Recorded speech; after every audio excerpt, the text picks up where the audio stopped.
Почитувани гледачи, добре дојдовте во уште едно издание на Саботна хроника. Доаѓањето на месец март не асоцира на пролет, а со пролета се поврзани мартинките и манифестацијата Среќна баба Марта. Подетално објаснување околу оваа манифестација и значењето и се она што е поврзано со мартинките ќе да знаете малку подоцна во емисијата од разговорот со Василка Димитровска, директорка на ХМУС, организатори на оваа манифестација. Но пред да го погледнеме интервјуто, да се потсетиме на настаните кои одбележаа изминатата недела. Пред околу 2 недели на Скопскиот аквадукт се спроведе акција за чистење на просторот од страна на Сдруженијето на стопанственици од индустријската зона Визбегово. Ова беше како поттик и властите да се ангажираат за Скопскиот аквадукт, да се врати на туристичката мапа на Скопје. За таа цел аквадуктот беше посетен од страна на премиерот, министерот за култура и градоначалниците на град Скопје и општина Бутел. Што најавија тие од прилогот што следува.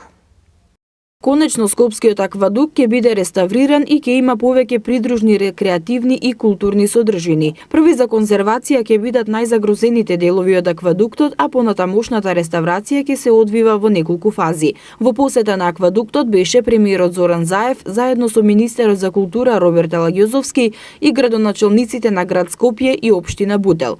Премиерот Заев информираше дека со конкретни акции ќе се работи на заштита на културното наследство. Просторот околу овој бесценет историски објект, кој во изминатите години беше претворен во дива депонија, оставен запуштен, без никаква грижа, сега е целосно исчистен. Од тука па натаму продолжуваме со интензивна акција, која треба оваа локација да ја претвори во атрактивна дестинација за граѓаните на Скопје, на Македонија, но и за регионалните и светските туристи. Министерот за култура Роберт Алагјозовски рече дека во 2018 година издвоени се 1 милион и 100.000 денари за изработка на проект за конзервација и реставрација на Скопскиот аквадукт. За оваа наша уникатна знаменитост ќе издвоиме и повеќе за да спречиме таа да пропаѓа и да го заживееме овој прекрасен дел од градот. Освен тоа, Министерството ќе ги поддржи програмски и културните содржини кои што ќе ги реализираат градот и општините на чија територија е локалитетот и контактните зони. Градоначалникот на град Скопје Петре Шилегов најави дека градот ќе обезбеди соодветна инфраструктура во контактните зони со аквадуктот. Ќе се постави урбана опрема, потребната сигнализација и изградба на летна сцена од 600 до 1000 седишта. Од програмата за јавни дејности на градот Скопје на оваа локација имаме предвидено изработка и изградба на она што недостасува на нашиот град, а тоа е летна сцена со 600 до 1000 седишта. Оваа сцена ќе биде изградена надвор од заштитното подрачје и при тоа ќе биде изведена на начин што нема да смета на визурата на аквадутот. Започнавме проектирање на рекреативна велосипедска патека од кајакарскиот клуб во градскиот парк, покрај реката Серава, низ Момин поток и покрај касарната Илинден до самиот аквадукт. Градоначалникот на општина Бутел Велимир Смилевски најави дека општината ќе превземе обврска за хортикултурно уредување на просторот околу аквадуктот и позачестени контроли за да не се претвори повторно во депонија. Редарските служби кои што се веќе составени во склоп на општината многу често ќе доаѓаат и ќе ги решаваме, се надевам, сите проблеми кои што ги имаме. Уште една благодарност до општествено одговорните фирми во Визбегово кои што помогнаа за почеток на оваа акција околу чистењето. Околината околу Скопскиот аквадукт е исчистена, а се планира и поставување на урбана опрема и информативни табли со цел овој локалитет да стане повторна атракција за посетителите. Последни посериозни интервенции на аквадуктот се реализирани пред неколку години. Инаку Скопскиот аквадукт е единствениот ваков споменик на културата во Македонија и е еден од трите најголеми и најзачувани во поранешна Југославија, заедно со аквадуктот на Диоклецијан во близина на Сплит во Хрватска и аквадуктот кај Бар во Црна Гора. И другите општини продолжуваат со своите активности. Во општина Газибаба се одржа семинар за таеквондо, на кој свое предавање за новините во таеквондото имаше грандмастер Сакис од Грција, врвен таеквондо мајстор. Од општината истакнаа дека поддршката на општината за развојот на спортот ќе продолжи и понатаму. Да погледнеме како се одвиваше семинарот. Тренинг, семинар во кој учествуваа сите таеквондо клубови од општина Газибаба се одржа викендов во спортската сала Методија Андоновченто во населбата Мажари во организација на таеквондо клубот Ахилиус со поддршка на општина Газибаба. На овој таеквондо семинар, кој е од голема важност за клубовите, предавања за новитетите во таеквондото беа презентирани од Грандмастер Сакис од Грција, врвен таеквондо мајстор со големо искуство во овој спорт. The first time when I coming here, I try to teach speed. Првиот пат кога дошол овдека се обидел првин да не научи на брзината, тоа што е најдобро, најосновно во теквондото. Освен тоа и за високи скокови, освен тоа основната техника и борбите, тоа беше пред 2 години и мисле дека за овие 2 години значително напреднале нашите деца. Секако дека се надава последниве 4-5 години како што не гледа како што напредуваме, сигурен дека ќе освоиме некој медал. Why not? Градоначалникот Борис Георгиевски, кој присуствуваше на овој семинар, нагласи дека општина Газибаба е голем поддржувач во развојот на спортот и дека особено среќен што токму од Газибаба има спортисти кои се дел од таеквондо репрезентацијата на Македонија. Тој нагласи дека општина Газибаба и во иднина ќе продолжи да ја дава својата максимална поддршка во развојот на спортот за создавање на здрава младина. Општина Газибаба, јас како градоначалник силно ги поддржуваме овој спорт и единствени сме во градот Скопје, каде што училищниот спорт е комплетно развиен во сите дисциплини.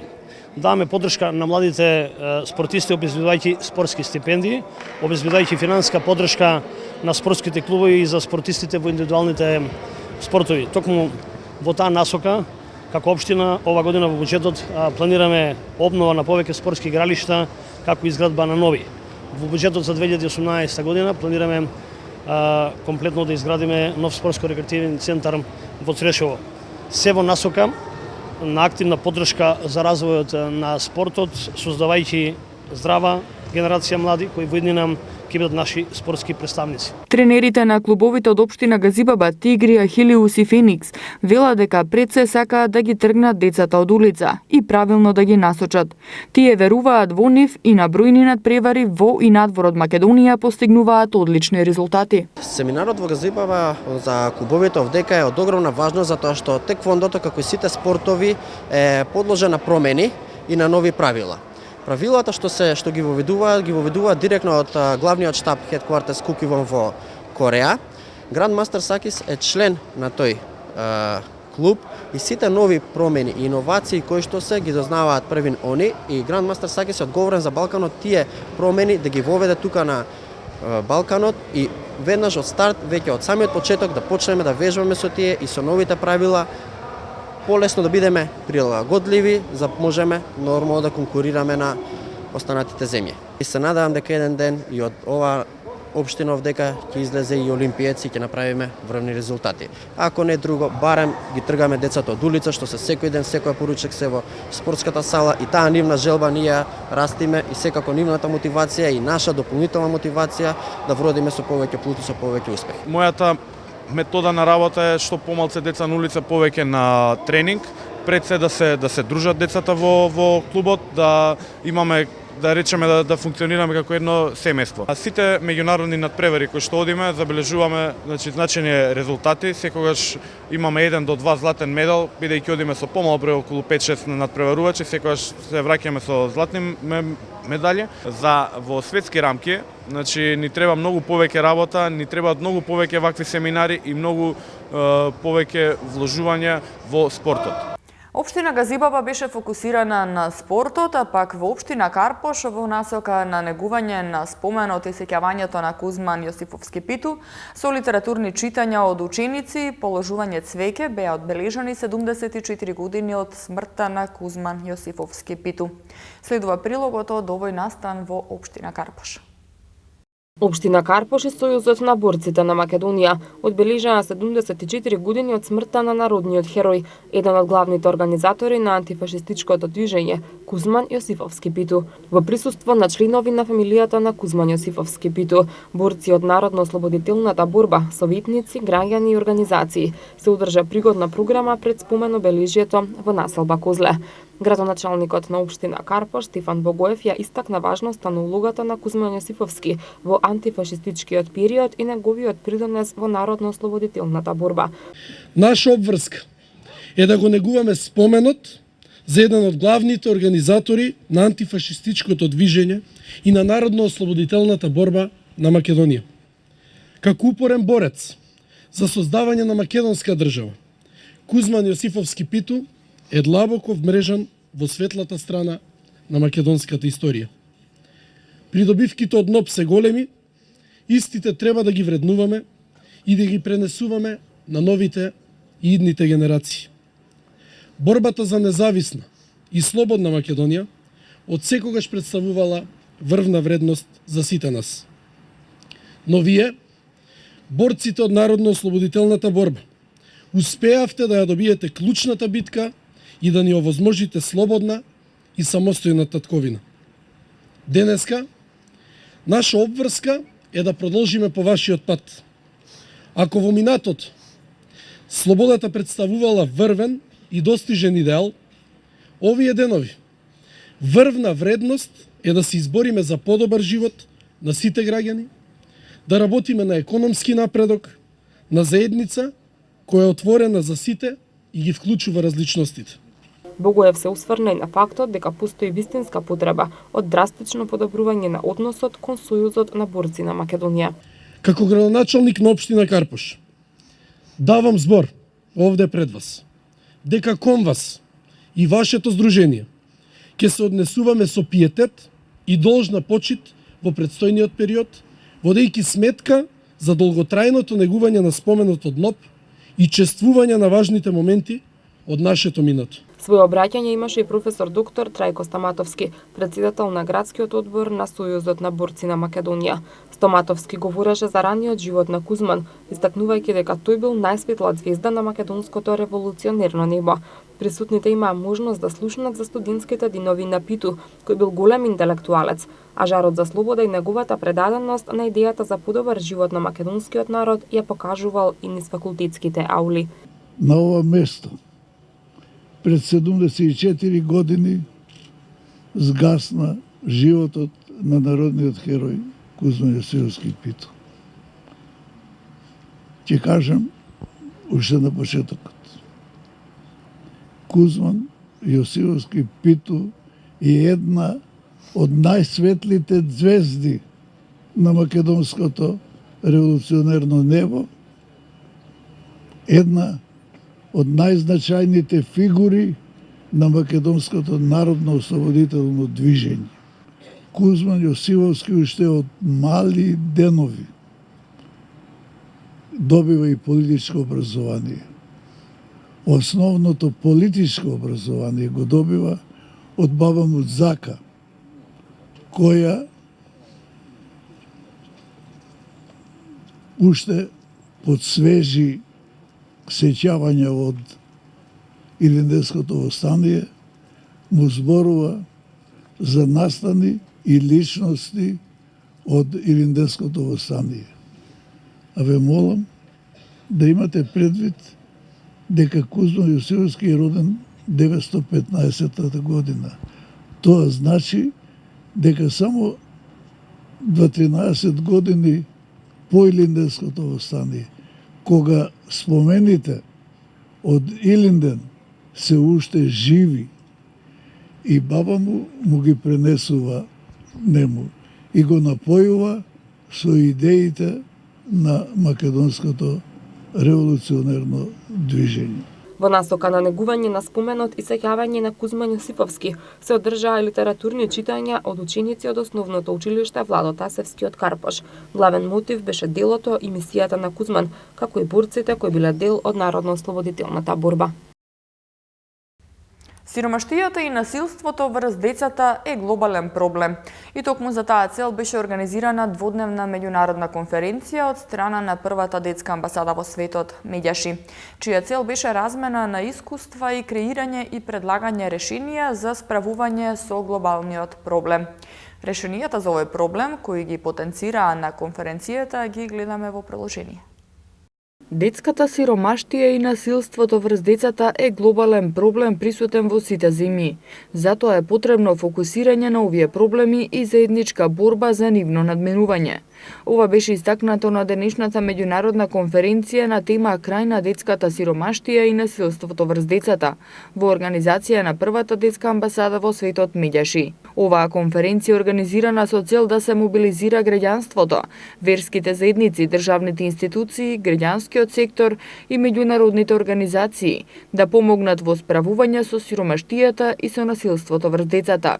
Драги Змијанац, основачот на првата детска амбасада во светот Медјаши, рече дека сите учесници на конференцијата едногласно истакнале дека недостасува функционалност и мобилизирање на сите страни за да се искорени овој проблем. Се споделија примери од повеќе земји во Европа и сите се едногласни дека недостасува функционалност и мобилизација на сите актери, вклучувајќи ја државата со низините инструменти кои ги има, верските заедници кои треба да посветат посебно внимание на сиромаштијата, низ разни форми за помош и самопомош, и граѓанските организации кои треба да посебно дадат акцент на искоренување на неписменоста, на вклучување на децата во образование, на исклучување на децата од улица и нивно вклучување во образование, на времено вклучување во градинка, помош при елементарни катастрофи, како што беше случајот со Скопје, каде што се мобилизира граѓаните, помош евакуација и спасување на децата при војна, дека војната, знаем, директно да влијае на сиромаштијата и елементарно прекршување на правата на децата. Змијанац потенцираше дека сиромаштијата директно влијае на необразованоста, деца на улица, злоупотреба на детскиот труд, како и врз насилството и сексуалната злоупотреба на децата. Според него, граѓанските здруженија заедно со државните институции и верските заедници заеднички можат да направат промени и да се искорени сиромаштијата и неписменоста. Во текот на изминатата недела беше промовирана новата интернет алатка drughelp.eu, која ќе им помогне на младите кои нередовно употребуваат дроги и на кои не им е неопходна стручна помош лице в лице. Да го погледнеме прилогот за новата интернет алатка. Со цел да им се помогне на младите кои употребуваат опојни супстанци, а кои досега не побарале помош од стручно лице. Центарот за превенција и третман на зависност од дроги денеска ја представи алатката drughelp.eu, што служи за рана детекција и брза интервенција.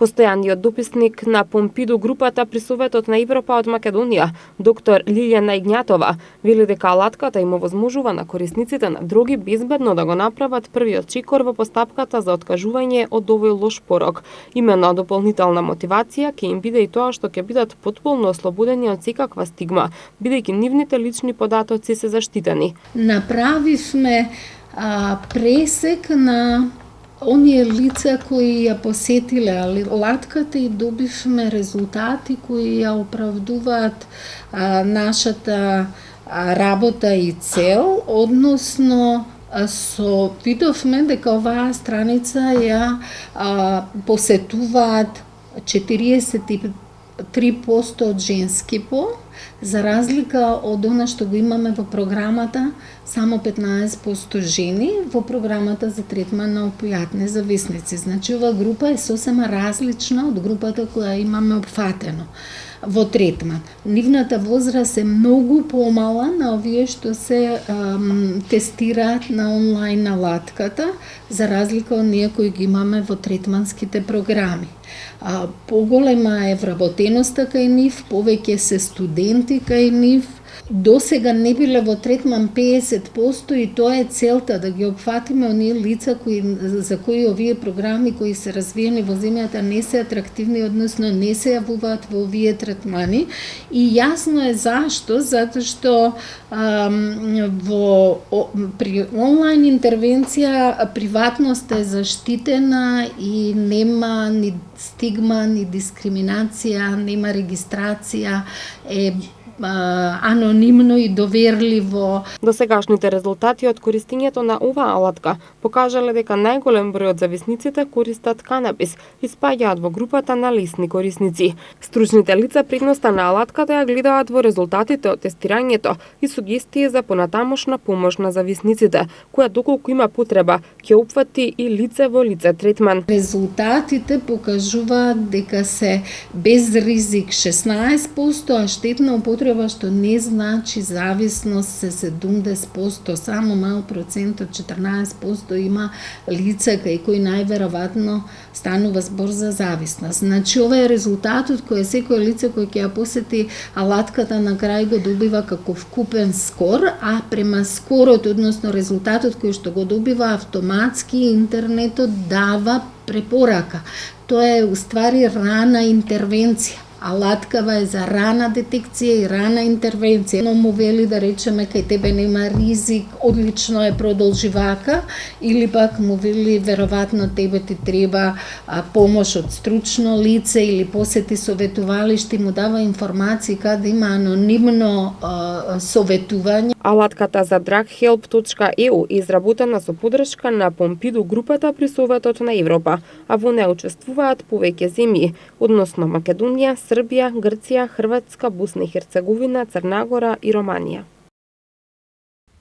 Новиот директор на Дирекцијата за заштита и спасување ги презентираше новите чекори кои се направени за подобрување на работата во дирекцијата.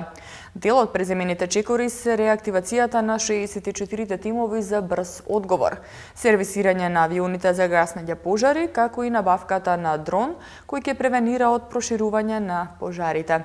Другите новини ги гледаме во продолжение. Новиот директор на Дирекцијата за заштита и спасување Аднан Џаферовски ја информира јавноста за затекнатата состојба во оваа институција, која брои 270 вработени во Скопје и во 35 подрачни оделенија низ државата.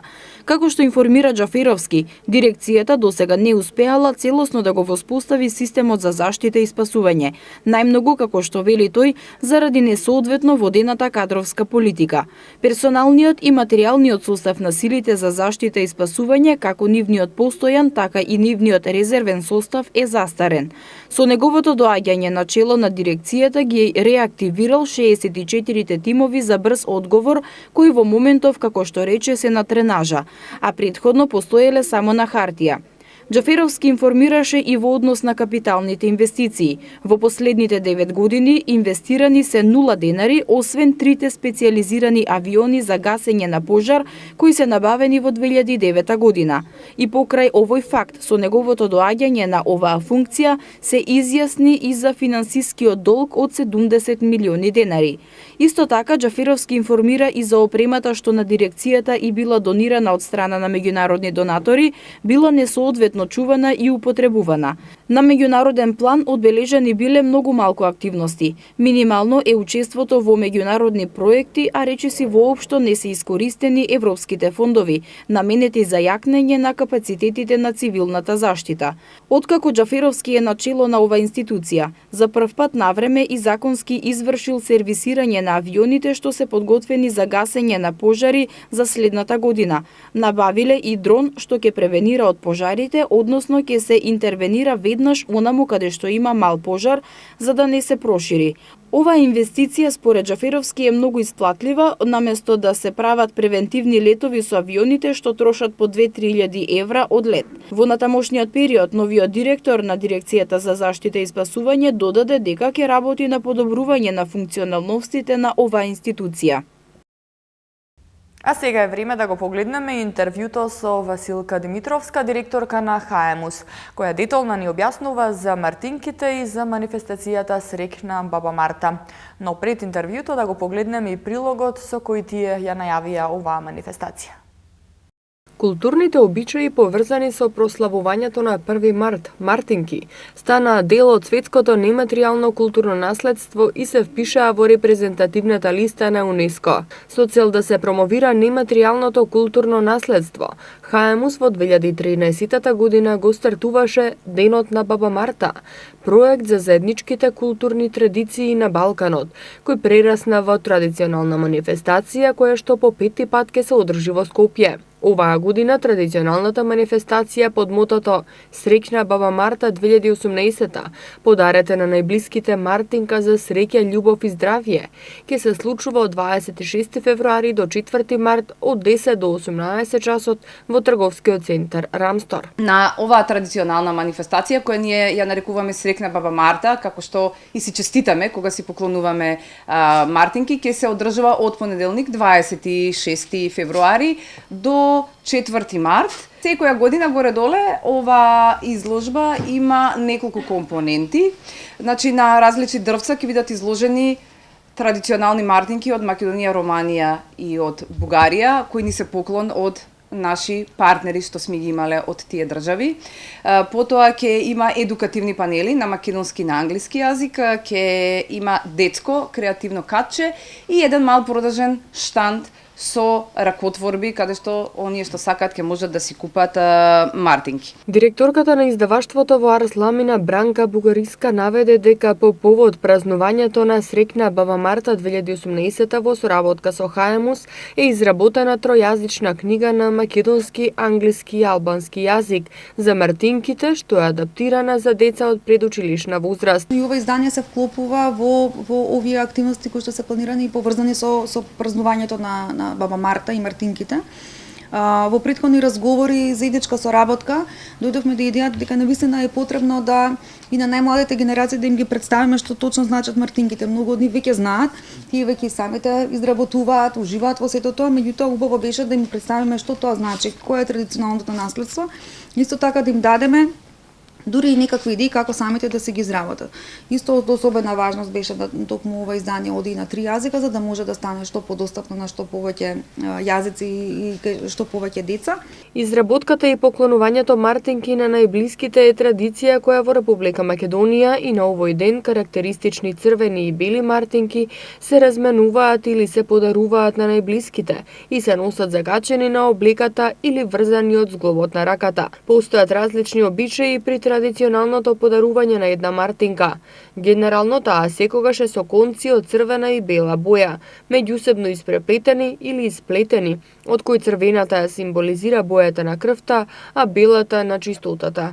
Се подаруваат на 1 март во чест на баба Марта и се носи околу раката или закачена на облеката се додека расцвета првото дрво или пак додека не се здогледа првата ластовичка или првиот штрк, а потоа се закачува на дрво со желби за сопственото и за добро здравје на своите блиски во тековната година.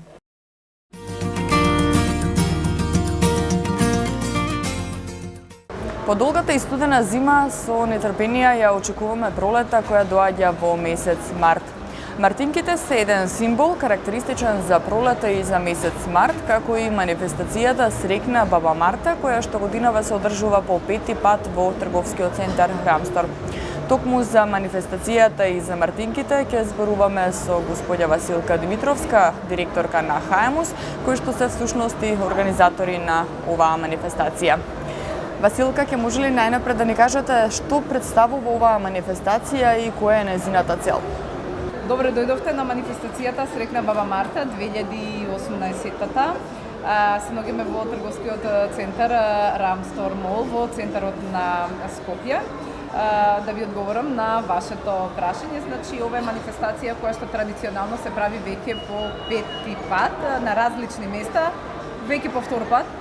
Во Рамстор центарот сметавме дека ова е многу фреквентно место и наместо да ја заробиме целата манифестација, целиот настан во некаков музеј или во некаква институција, се речивме да го направиме на место каде што е многу прометно, каде што постојано проаѓаат луѓе, некои случајно минуваат, некои намерно доаѓаат да бидат дел од нашиот настан, бидејќи во позадина или се одвива целиот настан каде што и мала продажна галерија од ракотворци. Оваа манифестација е посветена на мартинките, една традиционална амајлија од нашиот народен фолклор. Ние крстивме оваа манифестација Денот на баба Марта според успешната апликација во УНЕСКО, која што носи малку поинакво име, културни обичаи поврзани со прославувањето на 1 март. Самата манифестација е составена од неколку елементи. Како што гледате наоколу има многу зеленило, имаме традиционални амајли од Романија, Македонија и Бугарија поставени на дрвца кои што го представуваат изложбениот дел. Потоа имаме едукативни панели на македонски и на англиски јазик. Веќе споменав мала продажна галерија, имаме тука детско катче, бидејќи децата не се приоритет број 1, секој пат кога ќе дојде некој родител со деца или некоја баба, дедо, веднаш некој од нас седнува да прави мартинка со нив, бидејќи сметаме дека тоа е традиција која што треба да се пренесе на најмладите за да можат и тие понатаму и да ја пренесуваат на некои следни поколенија. Веќе упатив благодарност до Рамстор Мол за отстапување на просторот и до нивниот менаџмент кој има големо разбирање за граѓанска организација како што е Хаемус. Имаме два партнери, едниот партнер ни е помал, организацијата Една може, кои што ни обезбедија самохрани мајки, кои што тука гравитираат околу настанот и сакавме да има социјална инклузивност целата манифестација. Другиот поголем партнер е издавачката куќа Арс Ламина, на која што исто така би сакала да заблагодарам по повод денот на Баба Марта, целата манифестација, мартинките како светско културно наследство на УНЕСКО. Тие заедно со Хаемус направи една книжичка, би сакала да ја покажам на вашите гледачи. Како основа е земен еден постар текст од каталог на Хаемус за изложба на мартинките. Тој е преработен, адаптиран за деца од предучилишна возраст. Внатре има малку за обичајот, малку за традицијата, символиката и еден визуелен водич како да си направиш мартинка, печатена е на македонски, на англиски и на албански јазик. Би сакала да напоменам дека освен македонците во Република Македонија овој обичај се практикува и од албанци. Тој исто така застапен во Албанија, но најмногу е застапен во некои држави кои исто така ја понесува мултинационалната апликација во УНЕСКО. А освен Македонија тоа се Романија, Молдавија, Бугарија. Секако овај балкански обичај има пошироки рамки од границите на овие држави и заради тоа и ова книгичка е публикувана плюс на англиски јазик. Исто така би сакала да заблагодарам на нашите покровители. Тоа се градот Скопје и Министерството за култура на Република Македонија, кои што навистина имаат големо разбирање за нематеријалното културно наследство на Република Македонија. Знаете, една држава или една државна институција не постои поинаков начин да го валоризира и да го цени сопственото културно наследство. Освен тоа што ќе поднесе апликација во УНЕСКО, тие го валоризираат и преку нас, нели, кофинансирајќи не да направиме една ваква манифестација. Така, оваа книгичка тука опфаќа се што е поврзано за мартинките, што значат мартинките, како се изработуваат мартинките, има идеи за дечињата од предучилишна возраст, како што рековте за оние кои што е наменат. Споменавте дека и мартинките се светско културно наследство заштитени од УНЕСКО. Ке може ли нешто повеќе да ни кажете околу апликацијата за УНЕСКО? Во 2014 година Македонија влезе во една мултинационална апликација во УНЕСКО за да се прогласат обичајот мартинки за светско нематеријално културно наследство, заедно со Романија, со Бугарија и со Молдавија.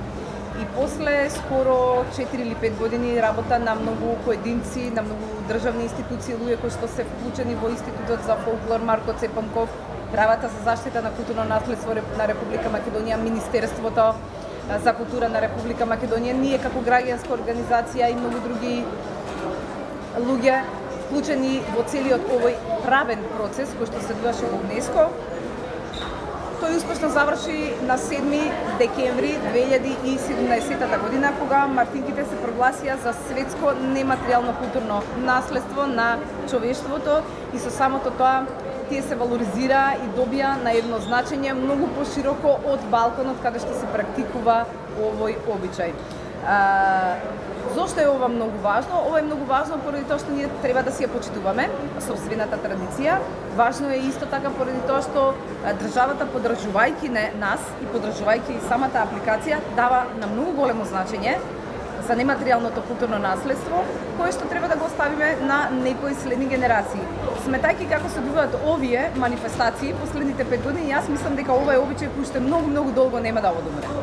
Прославувањето на Баба Марта се поврзува и со изработката на мартинките. Ќе ни кажете ли што представуваат мартинките и кое е нивното значење? Мартинките се една традиционална амајлија од македонскиот фолклор, меѓутоа и од фолклорот, како што веќе напоменав, на неколку други народи и држави на Балканот. Тие предсе се изработуваат од бел и од црвен конец. Имаат своја символика, овие бои означуваат будење на природата, крв, живот, светлина, непорочност. Кога тие се испреплетуваат во конец како што изгледа една традиционална мартинка, тие всушност го означуваат машкиот и женскиот принцип, спојувањето на небото и на земјата, практично еден циклус во природата кој што започнува на 1 март, кога и започнува аграрниот дел од годината. Не случајно март бил првиот месец во старите календари, потоа е додаден голем сечко и мал сечко, па приказната вели дека баба Марта се налутила, па еднаш е добра, еднаш е лоша и поради тоа месецот март еднашка има сончеви денови, еднашка има како и денеска. Непредвидив. Да, непредвидив, има ладни денови. Во секој случај, значи, мартинката мора да се поклони и кога вие на некој му ја поклонувате, му посекувате радост, среќа, љубов, здравје, берикет во следната година. Таа се носи или на рака, или на ревер, кој каде како сака, но во моментот кога ќе види штрк, ластовица или расцветено дрво, ја одврзува мартинката од себе и ја закачува некаде во природата, при тоа посекувајќи си желба.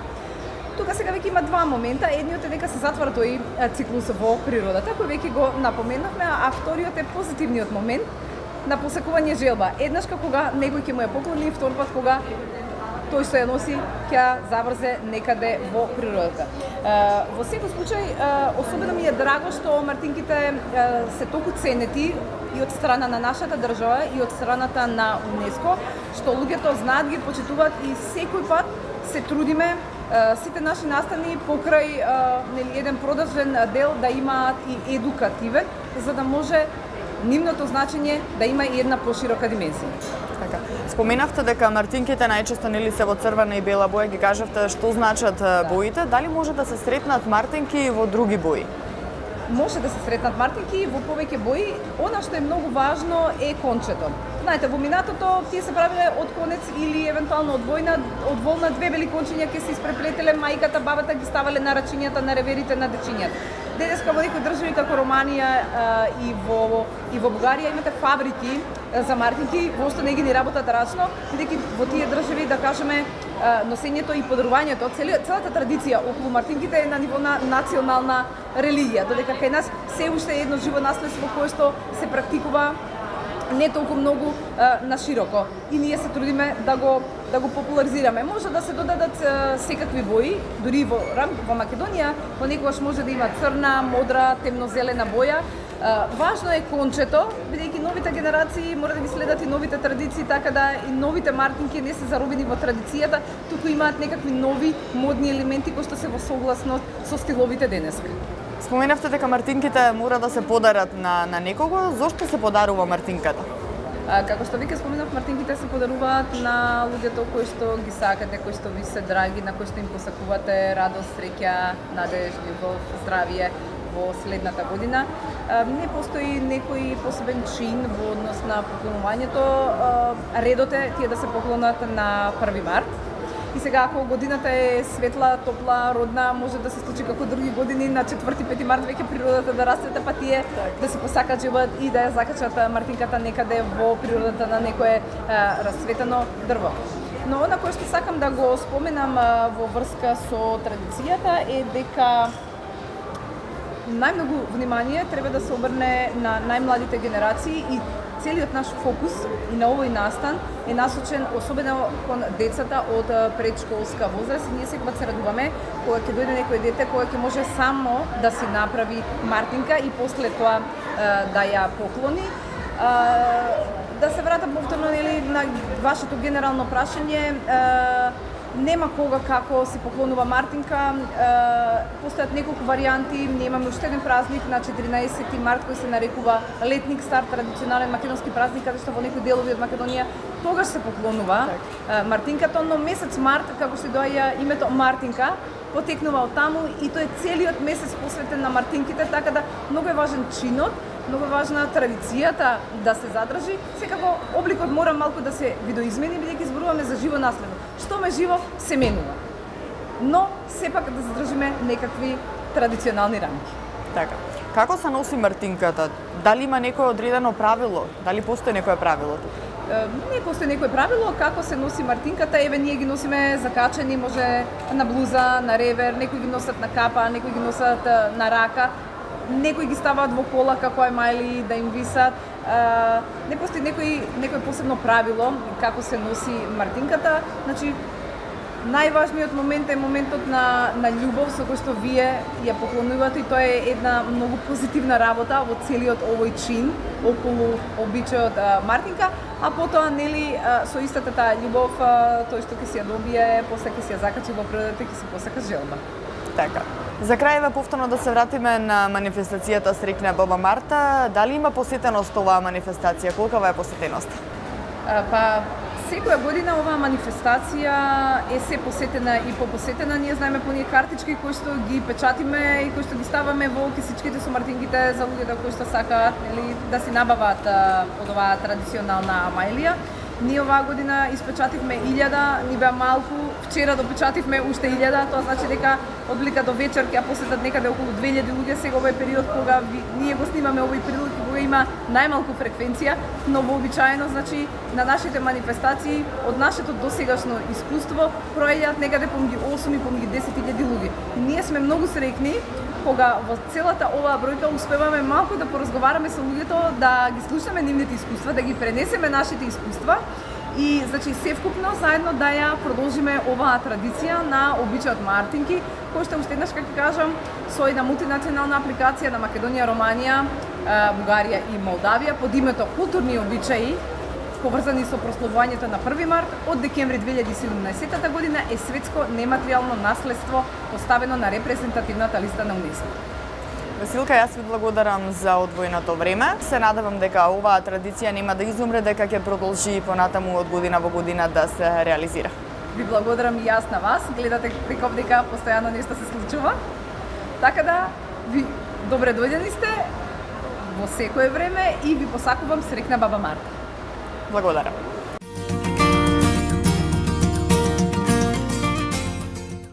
Тука завршува ова издание на Саботна хроника, а останатите наслови од изминатата недела гледајте ги утре во истите термини.